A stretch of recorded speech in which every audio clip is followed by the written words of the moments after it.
고요한 묵상의 시간, 잠시 세상의 소음에서 벗어나 우리 영혼의 가장 깊은 곳을 울리는 이야기에 귀 기울여 주시기를 바랍니다. 오늘 우리가 나눌 이야기는 단순한 지식이 아닌 심장을 뛰게 하는 뜨거운 체험에 관한 것입니다. 이 메시지가 여러분의 마음에 와닿는다면 조용히 공유 버튼을 눌러 단 한 사람에게라도 이 은혜를 전해주십시오. 또한 구독을 통해 저희와 계속해서 이 영적인 여정을 함께 하신다면 저희에게는 큰 힘이 될 것입니다. 이 음성을 듣는 모든 분들의 삶에 하나님의 평안이 가득하기를 기도합니다. 이제 함께 기도의 마음으로 시작하겠습니다. 전능하신 하나님, 하늘에 계신 우리 아버지, 저희가 주님 앞에 나아와 경배와 찬양, 그리고 감사를 드립니다. 주님을 찾고 그 얼굴을 구하려는 이 열망을 우리 안에 심어주셨으니 참으로 감사합니다. 우리를 향한 주님의 선하심과 무한한 사랑과 자비를 깨달을 때마다 저희의 마음은 경이로움으로 가득 찹니다. 하지만 주님의 그 크신 선하심과 인자하심을 생각할수록 저희의 찬양과 감사는 얼마나 미약한지요. 부디 저희의 마음을 조율하시어 주님의 찬양을 온전히 노래하게 하옵소서. 오, 주님, 저희에게 성령을 허락하시어 입술뿐만 아니라 우리의 삶 전체로 주님을 찬양하게 하옵소서. 내 영혼아, 주님을 송축하라. 내 속에 있는 모든 것들아, 그의 거룩한 이름을 송축하라. 이것이 저희 마음의 진실한 소원입니다. 이제 저희는 말씀을 선포하도록 부름받은 자들이 어떻게 성경의 진리를 풀어낼 때 주님의 영광을 드러낼 수 있는지 함께 묵상하고자 합니다. 위대하고 놀라운 과업을 주님께서 보시기에 항상 기쁨이 되는 방식으로 수행할 수 있도록 저희에게 더 깊은 깨달음과 이해를 허락하여 주시옵소서. 저희의 모든 연약함과 부족함, 그리고 주님 앞에서 지은 모든 죄를 용서하여 주시옵소서. 저희에게는 내세울 것이 아무것도 없사오니 오직 사랑하는 아들, 우리 주 예수 그리스도의 보혈과 공로만을 의지합니다. 우리 구주 예수 그리스도의 이름으로 기도합니다. 아멘. 오늘 우리는 설교에 있어 가장 본질적이고 핵심적인 요소에 대해 이야기 나누려 합니다.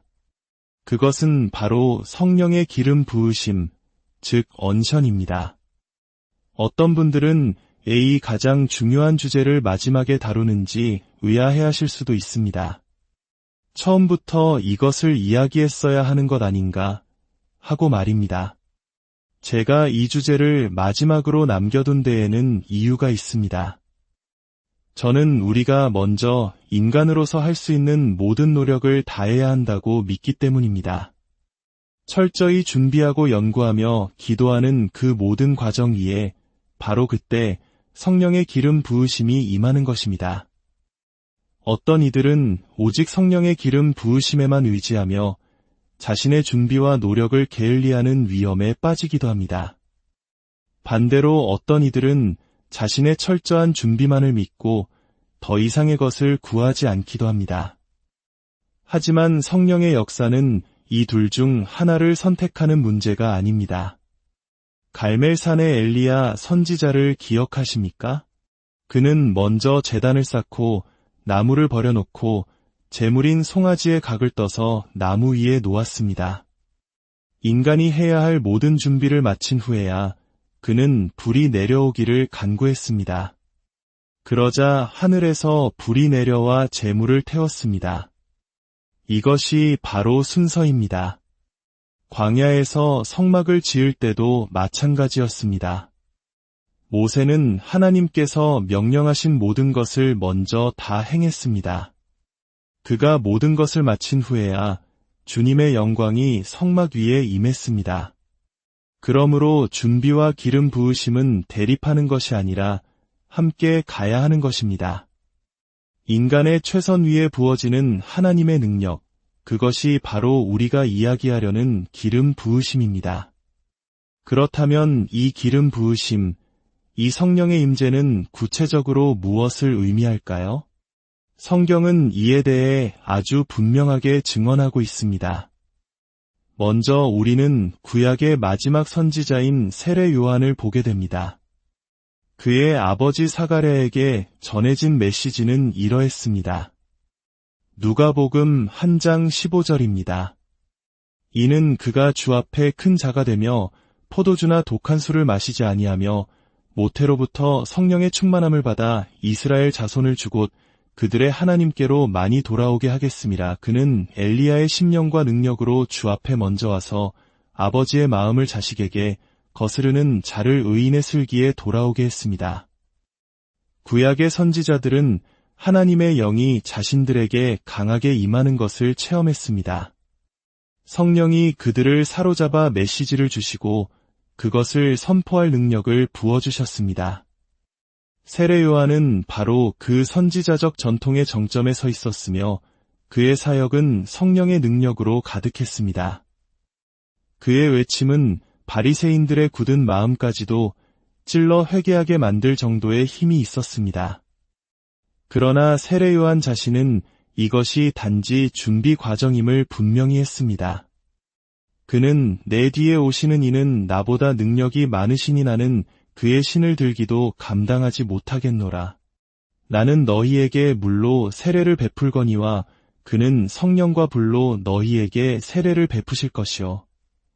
라고 선포했습니다. 놀랍게도 이 기름 부으심은 우리 주 예수님 자신에게도 해당되는 것이었습니다. 요한에게 세례를 받으시고 요단강에서 올라오실 때 성령이 비둘기 같은 형체로 그분 위에 강림하셨습니다. 훗날 예수님께서는 고향 나사렛의 회당에서 이사야의 글을 펴서 이렇게 읽으셨습니다. 주의 성령이 내게 임하셨으니 이는 가난한 자에게 복음을 전하게 하시려고 내게 기름을 부으시고 하나님의 아들이신 그분조차도 이 특별한 성령의 기름 부으심을 받으신 후에야 비로소 공생의 사역을 시작하실 수 있었던 것입니다. 사도행전으로 넘어가면 이 진리는 더욱 명확해집니다. 부활하신 주님께서는 제자들에게 이렇게 말씀하셨습니다. 누가복음 24장입니다. 예루살렘을 떠나지 말고 내게서 들은 바 아버지께서 약속하신 것을 기다리라. 너희는 위로부터 능력으로 입혀질 때까지 이 성에 머물라. 그리고 사도행전 1장 8절에서 다시 약속하십니다. 오직 성령이 너희에게 임하시면 너희가 권능을 받고 예루살렘과 온 유대와 사마리아와 땅끝까지 이르러 내 증인이 되리라. 생각해 보십시오. 이 제자들은 이미 완벽한 설교자의 조건을 갖춘 것처럼 보였습니다. 그들은 3년 동안 주님과 함께 먹고 자며 그분의 모든 가르침을 직접 들었고 모든 기적을 목격했습니다. 십자가의 증인이었고 부활의 산 증인이었습니다. 그들에게는 모든 지식이 있었습니다. 그러나 주님께서는 그것만으로는 충분하지 않다고 말씀하셨습니다. 지식 위의 능력이 기름 부으심이 필요했던 것입니다. 이 제자들에게조차 이것이 필요했다면 오늘날 우리에게는 얼마나 더 절실하겠습니까? 그리고 오순절날 마가의 다락방에 모여있던 이들 위에 성령이 임했을 때 그 차이는 즉시 드러났습니다.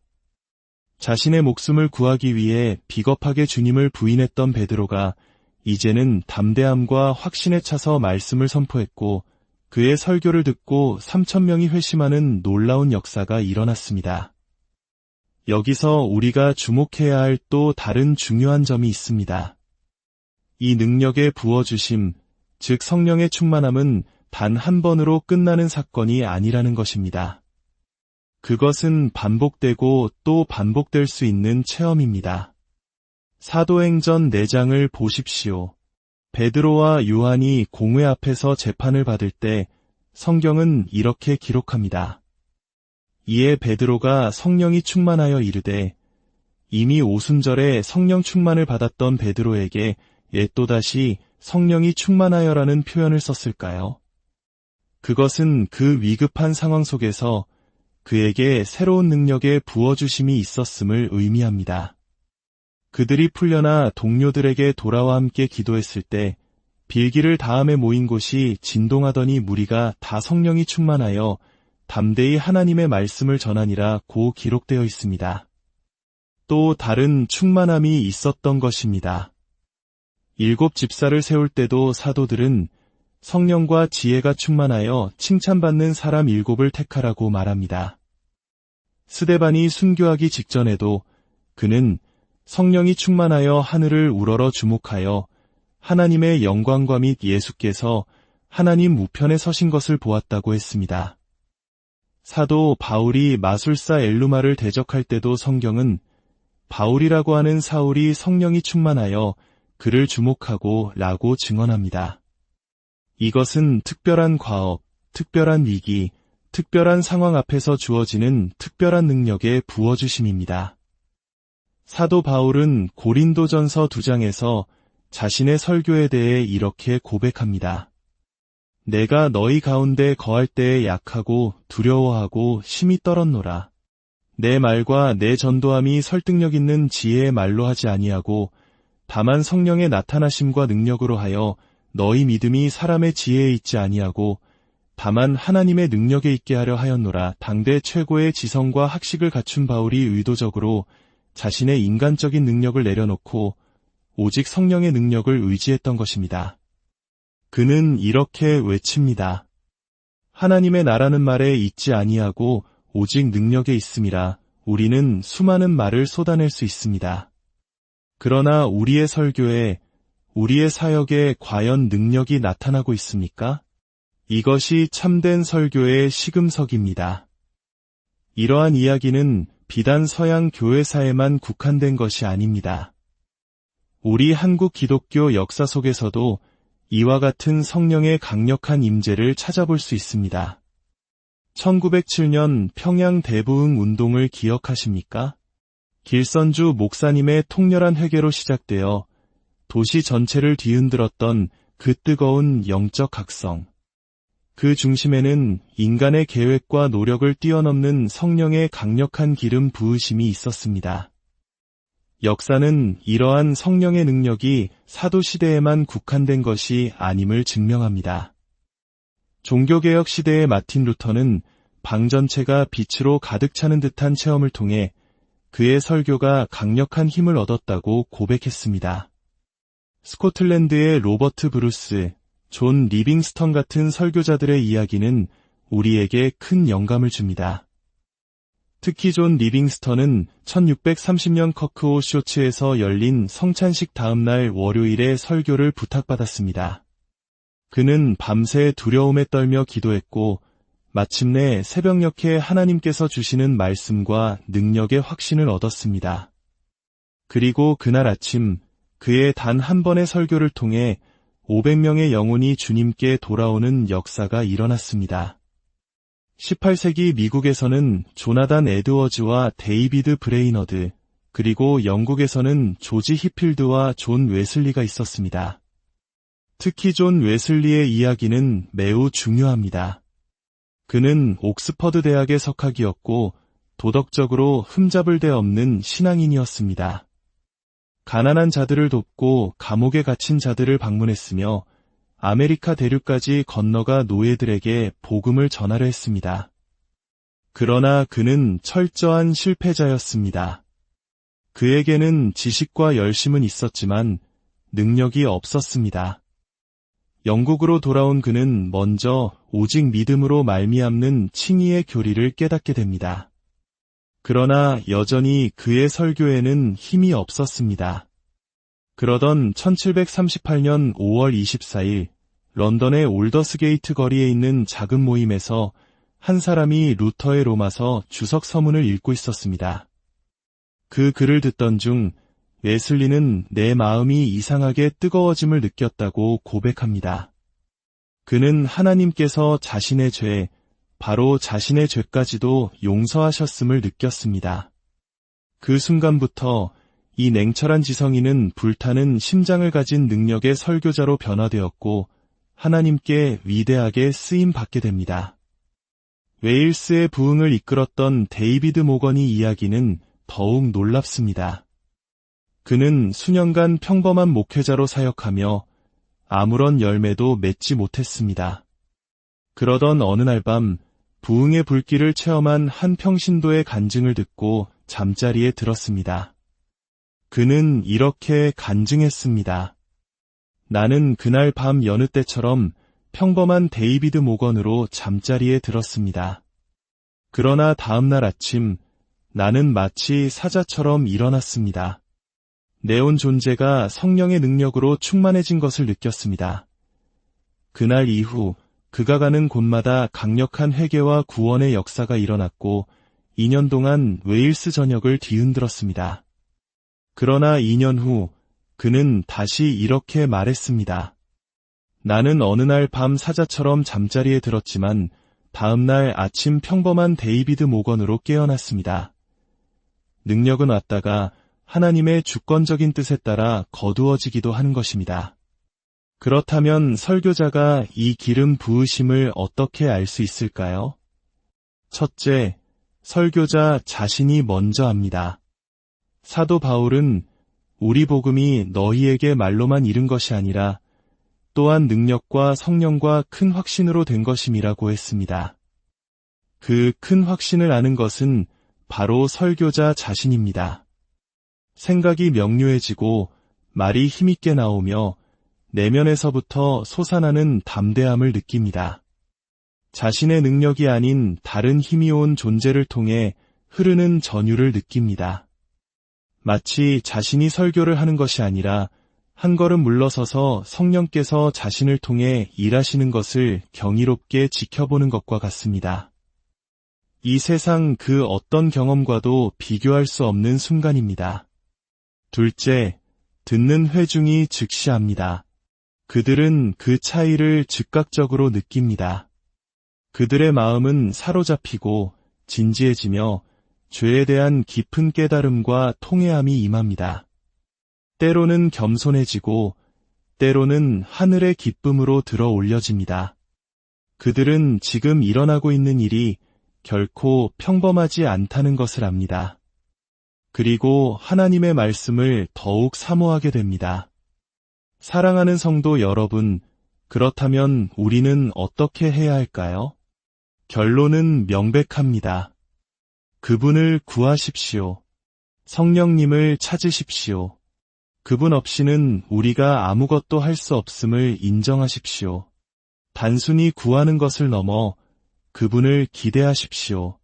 당신이 강단에 설 때, 당신이 복음을 나눌 때 어떤 일이 일어나기를 기대하십니까? 누군가의 인생의 전환점이 되기를, 누군가가 결정적인 영적 체험을 하기를 기대하십니까? 성경과 교회의 역사는 설교가 바로 그런 일을 위해 존재한다고 증언합니다. 이 능력을 갈망하십시오. 그리고 그 능력이 임할 때 그분께 온전히 순복하십시오. 때로는 준비한 설교 원고를 잊어버릴지라도 성령께서 당신을 사용하시도록, 당신을 통해 그분의 능력을 나타내시도록 자신을 내어드리십시오. 오늘날 이 시대에 가장 필요한 것은 바로 이 성령의 기름 부으심의 회복입니다. 그 어떤 화려한 프로그램이나 인간적인 지혜도 이것을 대체할 수 없습니다. 이것이야말로 참된 설교이며 오늘날 가장 절실한 필요입니다. 함께 기도하겠습니다. 오, 주님, 우리 하나님, 저희의 자신감과 저희가 가진 작은 지식과 능력을 의지했던 교만을 용서하여 주시옵소서. 주님을 떠나서는 저희가 아무것도 할 수 없음을 깨닫게 하옵소서. 주님의 종사도 바울이 알았던 그 약함과 두려움과 심히 떨림을 저희도 알게 하사 이로부터 임하는 능력으로 옷 입기를 갈망하게 하시고 데살로니가에서 복음을 전할 때 그가 가졌던 큰 확신을 저희도 체험하게 하옵소서. 오, 주님, 저희의 기도를 들으시고 저희를 새 언약의 능력 있는 일꾼으로 세워 주시옵소서. 주님의 거룩한 성령의 능력을 저희 위에 부어 주시옵소서. 우리 주 예수 그리스도의 이름으로 기도합니다. 아멘. 오늘의 이야기는 설교의 본질, 그리고 우리 신앙의 핵심을 관통하는 깊은 묵상이었습니다. 이 거룩한 기름 부으심에 대한 갈망이 여러분의 남은 한 주를 살아가는 힘이 되기를 소망합니다. 저희는 또 다른 깊이 있는 이야기로 다시 찾아뵙겠습니다.